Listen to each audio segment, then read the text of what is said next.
Hello everybody, it's Mike with the 1974 GMC. Still plugging away. Just show you a few things today. First of all, I did get all of the AC hoses crimped. I did use that V4 crimper, which was inexpensive. I broke it on about the second crimp, but managed to make it work for the rest of them. I was going to send it back, but they offered me 75% of what I paid for it, so I think I'll keep it and try and fix it. What I'm showing you is the gauges. So I put the vacuum pump and the gauges on the AC system, and it's held there at that minus 30 inches or whatever the heck it is there all night long. So I would say I have no leaks. I'm not going to charge it just yet, but I'll leave the vacuum in it and disconnect this stuff and get it out of there. I want to kind of show you the engine compartment's pretty well done. I think all the wiring's done, all the hoses are run, everything. So you can see my duct for the passenger floor is there. This is one of the heater hoses. This is the other heater hose here. There's the two AC lines going up to the unit. Pretty well done. You know, there's wiring running back to the compressor, wiring running here down to the, they call it a trinary switch. So it's a three-way switch. It'll control, it tells the compressor whether to kick on. So basically you don't run the compressor unless you got pressure in the system. And then this is another set of temperature switches, or wires for a temperature switch that would control an electric fan if I had one. I don't, but maybe someday I'm going to have to do that Yukon radiator conversion or something like that. And so I bought the trinary switch. I just taped the wires up. That wire down there, I have a fuse that's attached to it. We'll call it a spare, but it's really, what I think it is I think it was for an under hood reel light, which I don't have. I'd like to find one, but they seem pretty pricey, and so I may make myself up some sort of a trouble light use with that, or just a light that mounts under here and kind of shines or can be moved around a little bit. And then there's two other spares right here that go to those two switches that are underneath the steering column, and I'll use those for fog lights or something like that. Turn this a little bit. You can see the unit is in and everything's hooked to it, with the exception of the ducts because the dash isn't in yet. And then you can see this bracket. I think I showed you a picture of it out of the unit that holds the radiator overflow, and then it also holds the windshield washer tank. And I made that up. It basically mounts to the two original airbox mounts up there, and then I don't know if you can see, but there's a brace that runs back to a new fastener there in the firewall just to shore it up. You can see there's the, get out of the light, there's the air system, or the air ride system mounted with all of the solenoids wired into the dash area. There's the compressor sitting back there. I'll have to do, once I get the steering column in and get the eye shaft hooked up, then I'll do some neatening up of the routing of the hoses. But right now, if everything was hooked up inside, it would function. So, and then we look here.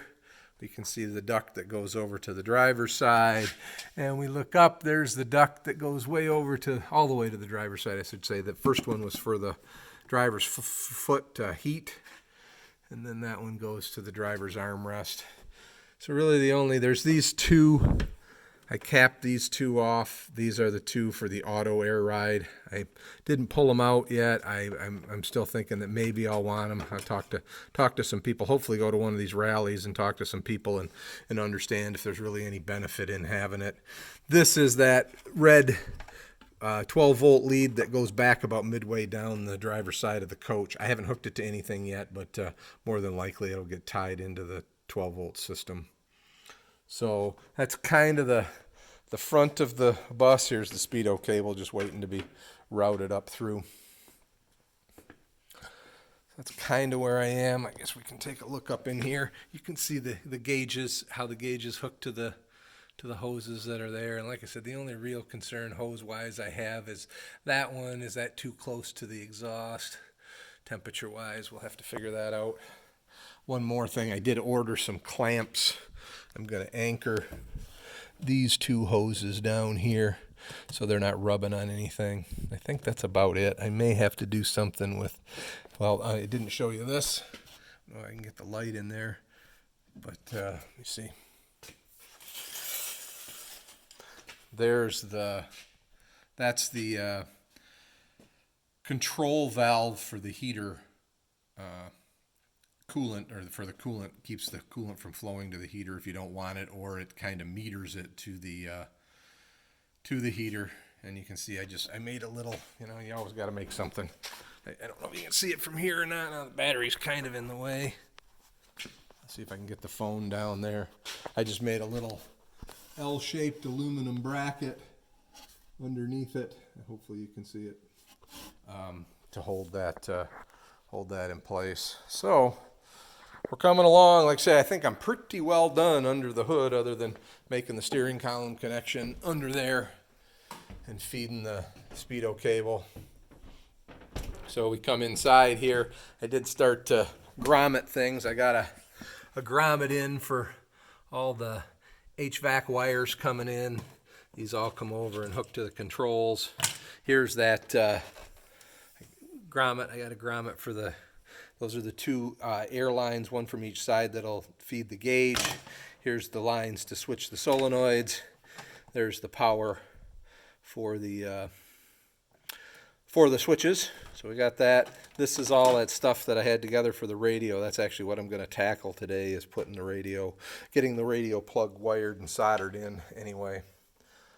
I still have these two wires up top here that, I guess to power, if you wanted a CB overhead or something, we'll leave that. I didn't put them in, but somebody else did. The other thing, and I don't know that I've talked a lot about it, but I know I've talked a little bit about it, is we got that Chipmunk cheek thing that Jim Bounds talks about, and it's a for real thing. I don't know if you can see it, but there's a good half-inch gap there where this panel is bowed out. And I tell you what, I'm not going to do anything with it right now. Once I make the rest of the body supports, I'm going to put the rest of the body supports in, and then I'm going to see where that wants to be. I've pushed it from the outside, and it really doesn't want to come in and touch that bar. It's pretty happy where it is. So I think I'm going to put the rest of the coach, or the body supports on the frame, and then I'm going to fire stop that. I'm just going to use some spray foam fire stop in that gap to seal it up, and I'm going to leave it. I am going to do still going to do the body side molding. I haven't got to that yet, but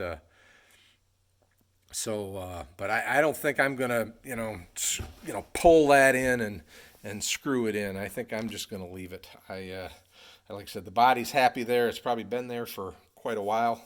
I think I'm just gonna leave well enough alone. If it's got a little bit of a puff to it, a chipmunk cheek to it, well, that's just part of the look of the coach. I guess one other thing I can show you before signing off today. Today is laundry day, so I'm kind of working between the house and the barn, and I got a set of stuff that's done. So over here in the box of goodies,